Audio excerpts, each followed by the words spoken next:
அனைத்து நண்பர்களுக்கும் வணக்கம். இன்னைக்கு இந்த வீடியோவில் எதை பற்றி பார்க்க போகிறோம்னா, டுடே சீரியல் ரிவ்யூ பார் அண்ணா. அண்ணா சீரியலில் அடுத்தடுத்து என்னென்ன சுவாரஸ்யமான நிகழ்வுகள் நடக்க போகும் தான் இன்றைக்கி இந்த வீடியோவில் பார்க்க போகிறோம்.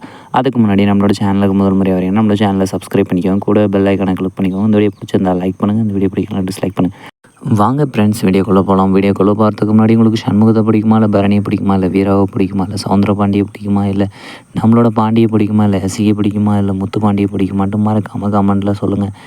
நம்மளோட அண்ணா சீரியலில் ரொம்பவும் சுவாரஸ்யமாக இன்ட்ரெஸ்டிங்காக என்ன போயிட்டுருக்குன்னா, இப்போ நம்மளோட வீரான்ற வீரலட்சுமியோட எஸ்ஐ போஸ்டிங்கை வீரபாண்டிபுரத்துக்கு போட்டிருந்தாங்க. அந்த போஸ்டிங்கை வந்து தடுக்கிறதுக்காக அந்த உயர் அதிகாரியான அந்த டிஎஸ்பி வந்து நம்மளோட வீராவோட பேரில் வந்து எஃப்ஐஆர் போட்டு உள்ளே தள்ளி கடுக்கணுன்ட்டு ஒரு முயற்சி பண்ணிட்டு இருக்கிறாங்க. அந்த முயற்சியில் தான் இப்போ வந்து நம்மளோட வீரான்ற வீரலட்சுமி ஜெயிலுக்குள்ளே நம்மளோட முத்துப்பாண்டியை அரெஸ்ட் பண்ணி உள்ளே வைக்க வேண்டிய நிலைமை ஆயிடுச்சு. இப்போ இதை கேட்ட நம்மளோட சண்முகமும் பரணியும் வந்து சண்முகம் வந்து பாண்டிக்கிட்ட முத்துப்பாண்டிக்கிட்ட சண்டை போட்டுட்டு இருந்தார். இது யாரோட சதி, இது என்ன ஏதுன்னு சொல்லிட்டு நம்மளோட பரணி தான் வந்து பலார்னு ஒரு கன்னத்தில் வந்து நம்மளோட சண்முகத்துக்கு ஒரு அடியை விட்டு அவங்கள கான்சியஸுக்கு கொண்டு வந்தாங்க நம்மளோட சண்முகத்தை. இந்த சதியை முறியடிக்கிற வழியை பாருன்னா, பிரச்சனைன்னு ஒன்று வந்துருச்சுன்னா அதுக்கு சால்வ்ன்ட்டு ஒன்று சொல்யூஷன் ஒன்று இருக்கும். அதை தேடுறானே, தேவையில்லாமல் வந்து பிரச்சனை பண்ணிட்டு இருக்கிறியா அப்படின்னு சொல்லிட்டு உன்னோட அடாவடித்தனத்தை விட மாட்டேன்னு சொல்லிட்டு நம்மளோட பரணி அவங்களுக்கு எடுத்து சொன்னதும் ஓரளவுக்கு புரிஞ்சுக்கிட்டாங்க. இதுக்கான விஷயம் எங்கே ஆரம்பிச்சு என்ன ஏதுன்ட்டு நம்மளோட வீராக்கிட்ட தான் கிடைக்கும். நம்மளோட பரணி சொன்னாங்க. பரணி உடனே வந்து விசாரிக்கவும் ஆரம்பித்தாங்க.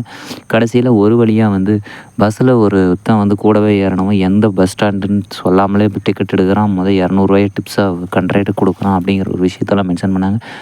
கடைசியில் அவன் தானே அப்படின்னு சொல்லிட்டு நாங்கள் இதெல்லாம் வந்து எப்படி கண்டுபிடிக்கிறது, அவன் யார் என்னன்ட்டு இதை வச்சு எப்படி கண்டுபிடிக்கிறதுன்னு கேட்கும்போது, இந்த டிராயிங் ஆர்டிஸ்ட்டை கூப்பிட்டு இதெல்லாம் பண்ணலாம் அப்படின்னு சொல்லிட்டு இருந்தாங்க. அதுக்கு வந்து நம்மளோட இதில் உயர் அதிகாரிங்க மூலிமா தான் வரும், இதுக்கு வராது சண்முகம் அப்படின்னு சொல்லிட்டு முத்துப்பாண்டி சொல்லும்போது, இப்போ நம்மக்கிட்ட டிராயிங் ஆர்டிஸ்ட் யார் இருக்கிறாங்கன்ட்டு நம்மளோட பரணி நான் வர சொல்கிறேன் டிராயிங் ஆர்டிஸ்ட் எனக்கு தெரிஞ்சவங்க இருக்கிறாங்கன்னு சொல்லிட்டு நம்மளோட கனிப்பாப்பாவை கொண்டு வந்துட்டு இருக்கிறாங்க. கனிப்பாப்பா நல்லா வரைவாங்கன்னு சொல்லிட்டு யாருக்குமே தெரியாது, நம்மளோட பரணிக்கு மட்டும்தான் தெரியும். இது வந்து சண்முகத்துக்கு தெரிஞ்சால் திட்டுவாங்கன்னு சொல்லிட்டு சண்முகம் சொல்லாமலே நம்மளோட கனிப்பாப்பா இத்தனை நாள் மறைச்சிருந்தாங்க. இப்போ வந்து வீராவுக்காக தன்னோட திறமையை வந்து வெளிக்கொண்டு வந்திருக்கிறாங்க. கனிப்பாப்பா நல்லா அருமையாக வரைஞ்சி முடிச்சிட்டாங்க. யாருன்னு சொல்லிட்டு இந்த செயின் திருடனை கரெக்டாக அக்யூரேட்டாக வரைஞ்சதுனால ஈஸியாக கண்டுபிடிச்சிட போகிறாங்க.